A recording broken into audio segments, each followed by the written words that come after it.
Yo, what's up guys? You got pokeaimMD here. Today we have Pokemon Brilliant Diamond and Shining Pearl Moveset video guide on how to use SEVIPER. I did Zangoose a couple days ago, so I figured we had to do the counterpart. Now, if you guys are enjoying these Moveset video guides or any of my videos, feel free to leave a like. I appreciate you. And also, if you're new to the channel, feel free to subscribe. On my way to 300K, I upload multiple Pokemon videos a day, 2 to 3. And later today, I'll be having a showdown live featuring SEVIPER, obviously. And also, I will have another video as well. So I'm uploading almost 3 videos a day. So if you guys like that, feel free to subscribe. Now, I really like SEVIPER. I think it's such a cool Pokemon. Ever since I saw SEVIPER use Flamethrower, I think versus Ash's Donphan, I think it was the Battle Pike Queen versus Ash, if I'm not mistaken. I could be a little bit wrong, but I just think those were such a cool interaction, right? Because SEVIPER and Donphan are 2 pretty cool Pokemon in my opinion. Now, SEVIPER is very similar to Arbok, but it has a better special move pool. And unfortunately, right now in Brilliant Diamond and Shining Pearl, because Pokemon Home isn't out, this Pokemon does not have access to Sucker Punch. That's pretty big because it would allow it to deal with Alakazam and Gengar, 2 Pokemon that threaten it. But nonetheless, it is still a very sick Pokemon, I would say. And it has some cool little tricks, so let's talk about it. The first set we have is the Mix set. Now, there are some cores in OU going around that consist of Scizor, Gastrodon, Clefable, Heatran, +2 type of things, and that is the stuff that SEVIPER likes. SEVIPER has a really solid special mixed move pool. So we're going to be running Naive with a Life Orb. Life Orb is going to help us boost the power of our Flamethrowers, all of our attacks. Basically, with 232 special attack, we are able to knock out Special Defensive Scizor, max HP, max Special Defense, Careful Nature. I think that's a little bit of overkill, but some do run that. You have Earthquake with 48 attack. That is almost a full KO on Heatran, right? With Spike Up and after Leftovers, you still do KO Heatran, which is pretty cool. Flamethrower, I already mentioned for Scizor, but also Skarmory. Sludge Bomb and Poison Jab, it's kind of up to what you want. If you're a little bit more worried about Calm Mind, Clefable, you probably want Poison Jab, but if you think they're just going to be unaware non-Calm Mind, Sludge Bomb's just stronger because it's coming off of your more invested special attack. And then Giga Drain is there because it hits Gastrodon, which is something that otherwise deals with the rest of your moves. And it's pretty cool because it's just like I think of it almost like a little Manaphy, or a Manaphy that's trying. Well, a Manaphy that's trying is Fiona, but that mon kind of just like is not very good, unfortunately. But I like it a lot. You also have Shed Skin, so you don't have to worry about being paralyzed or burnt. And depending on team matchups, I think matchup is obviously very reliant on this thing, because if they have like faster Pokemon, it's not going to be able to do much. But you also have the Speedy Vs to hit 245, which is faster than Adam and Breloom, Timid Magnezone, Jolly Tyranitar, so you can outspeed all of them and knock out Breloom as well as the Magnezone and deal some significant damage to a Dragon Dance Tyranitar. I like this set a lot. It's just so cool. I think it's really colorful, and that's what I like about it. Next up, we have Choice Scarf. Now, the surprise factor of Choice Scarf could be a KO on something like Weavile, for instance. I think is pretty cool. But the thing is, you are not faster than that Pokemon still. But maybe Alakazam as well. I think the main thing is that it just allows SEVIPER to do annoying things with Switcheroo and Glare. Like, for instance, if you give a Gliscor a Choice Scarf, sure, you might lose your SEVIPER, but how annoying is Gliscor? Like, how annoying in a game is Gliscor typically? Very, very annoying, right? It can SD Roost, it can Taunt, it can Stall Break, it can Defog, it can U-turn around. You give it a Choice Scarf, sure, you can give them fast U-turns and Earthquakes, but you stop it from recovering. You stop it from setting up on you. So that's pretty cool. And also Glare as well. If they do lead Gliscor and you lead SEVIPER, you could always Glare immediately. They could get full paralyzed. Obviously, again, Earthquake will knock you out, but it's just some cool things that give SEVIPER the option of being an annoying Choice Scarf user. I kind of wish this Pokemon got Parting Shot as well, because I compare it to a Alolan Persian if that was the case. But just max special attacks so you can deal with Scizors, and you have the Infiltrator ability just because of screens potentially.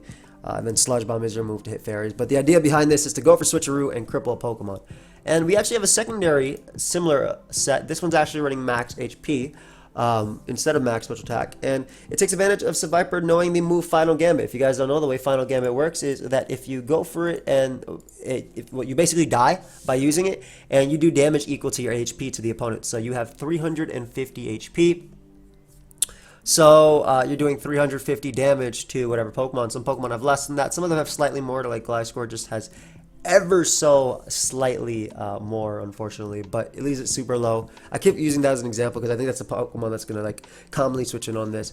Again, Switcherooing and Glaring are there just to really using this just to cripple opposing teams. That's the idea behind it, just using it to cripple opposing teams. And I put Flamethrower as its last move. You can put whatever you wanted, but I just like the idea of just being able to hit Scizor. Scizor's such a great Pokemon, and you know, Pokemon like Alakazam, Latias, and Latios, as well as Gengar, all appreciate Scizor being gone or weakened, so I always like to run Flamethrowers on my Sevipers. The next set we have is a Swords Dance set. Now, it's mixed Swords Dance. The reason I think that's good is because, again, I keep mentioning Scizor, but right now we have only one meta, right? We have only one meta, and that meta is OU. I guess we have Ubers and Rambats, but at the current time, there's no UU, RU, NU, whatever in Pokemon Brilliant Diamond and Shining Pearl. So, OU is, you know, the tier, and OU has Scizor.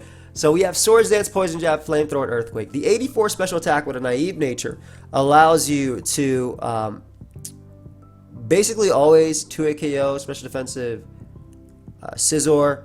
It also can allow you to do, I believe it KOs max HP 96 special defense Scizor after with an impish nature after Stealth Rock. So that's a pretty cool option as well. Again, you're opening up the Latias and the Alakazam on your team. I think they're just incredible options to work with that. But I mean, you also 2-hit KO, you know, standard, or not standard, but you also 2-hit KO, obviously the max one, because it's at the end of the day, it's still Scizor, it's 4 times weak. But yeah, you do, I believe, 88% minimum. Yep, 88 to 104% to Scizor. So if Stealth Rock are up, and that's, again, max HP, 96 special defense, which is some are running with Impish Nature. If Stealth Rock are up, you can knock him out. And, of course, the Swords Dance, you have Poison Jab and Earthquake. Poison Jab lets you hit the Fairy types like Clefable and whatnot. And then Earthquake allows you to deal with other steals like Heatran that Flamethrower isn't hitting. Flamethrower is also hitting Skarmory for quite a decent chunk. You're doing 56 to 66% to physically defensive Skarmory. So you are always 2-hit KOing them. Absolutely always 2-hit KOing him, even if they have leftovers, right? Even if they're running leftovers, you 2-hit KO them. And some of them are running Shed Shot at the moment just because of Magnezone. Now, this one runs Black Sludge just for the recovery, the added recovery you get turn per turn. Now, you're running Naive on it, which kind of sucks considering you're a Poison type and you want to be resisting the Fairy type attacks from Clefable. But I really don't like the idea of making my defense weaker when there's Breloom's Mach Punch as well as Scizor's Bullet Punch. And granted, you do resist Breloom's Mach Punch, but with 70 HP and 60 base defense, you don't be taking hits as well as, you know, you'd hope to, even resistances. And also, by running max speed on this, you're, you know, outspeeding Pokemon like Adamant Breloom and the Tyranitar and all that stuff. And you're also hitting just certain speed tiers above others that may be slightly creeping there. Last set we have is just a fun idea of a stall breaking set. Now, in Pokemon Brilliant Diamond, Shining Pearl, very few Pokemon have access to Toxic right now, right? Even the Poison types don't really have access to Toxic. Like SEVIPER, for instance, does not have access to Toxic in this game. However, Poison Fang is a really cool move. So what Poison Fang does is, while it's only 50 base power, it has a 50% chance to badly poison a target. So badly poison is the same as being toxic poison versus one layer of Toxic Spike. So because, you know, 2 layers of Toxic Spike is badly poison, 1 layer is regular poison, but Poison Fang is badly poison, just like 2 layers of Toxic Spike. So it's pretty cool because with Taunt and Poison Fang, you can beat Unaware Clefable, you can stop it from Wishing. You still have Flamethrower to do a nice chunk to Scizor, you have Earthquake there for Heatran, and you have Taunt to stop hazards from Skarmory. So it's like using SEVIPER as a pseudo stall breaker. I think it's a really fun way of using this Pokemon, and just something that sounds pretty cool. And we do have the Shed Skin ability. That way we don't have to worry about status, we can just shrug it off. But that's kind of all I have for you guys today. I think Mix is the one that looks the most fun, and you know, hoping for some good matchups when we play. But yeah, if you guys did enjoy, make sure you leave a like and subscribe. And also, if you want to pick up Pokemon Brilliant Diamond and Shining Pearl, feel free to use my Best Buy link down below. Actually, you can get anything from my Best Buy link, and you support me. So appreciate ya. I'll see you on the next one. Peace.